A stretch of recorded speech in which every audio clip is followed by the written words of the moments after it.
अनि तपाईहरुले आफ्नो भोटर्स आईडी बनाउनु भयो त? यो वर्ष हामीले एउटा यस्तो कुरा अनुभव गर्यौं जुन कहिले पनि गरेको थिएन, द पावर अफ जेन जी। आवाज उठाउनलाई युवाहरू एकत्रित भए। यसबाट हामीले एउटा कुरा त रियलाइज गर्यौं, change does not start with noise, it starts with action. अनि यो पालि त्यो एक्सन तपाईको भोटर्स आईडी कार्डबाट स्टार्ट हुनेवाला छ। Yes, your voters ID, your ticket to making a real change. हजुरहरूले कार्तिकको 30 गतेसम्म आफ्नो भोटर्स आईडी एप्लिकेसन भरिहाल्नु होला। यदि रेजिस्ट्रेसन गर्नु भएको छैन भने नाउ इज द टाइम। मिसिसामा हामी सबैजना, हाम्रो entire team is ready to vote because we believe हाम्रो फ्युचर, हाम्रो देशको फ्युचर हाम्रै हातमा छ, अरूको हातमा होइन। अब आफ्नो भोटर्स आईडी कसरी लिने त म सिम्पल तरिकाले भनिदिन्छु। इलेक्सन कमिसनको वेबसाइटमा गएर फर्म भर्नु होला। त्यहाँ तपाईले आफ्नो डिटेल्सहरू हालिसके पछाडि बायोमेट्रिक्स गर्नको लागि चाहिँ डिस्ट्रिक्ट एडमिनिस्ट्रेसनको अफिस कहिले र कति बजे भिजिट गर्ने भनेर हजुरहरूलाई एउटा कन्फर्मेसन लेटर आउँछ।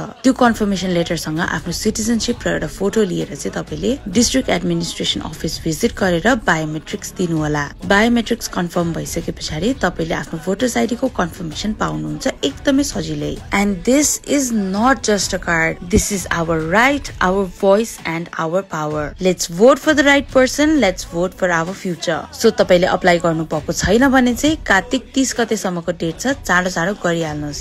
अब के गर्दैछौ तिमी? Voters ID appointment लिइरामा।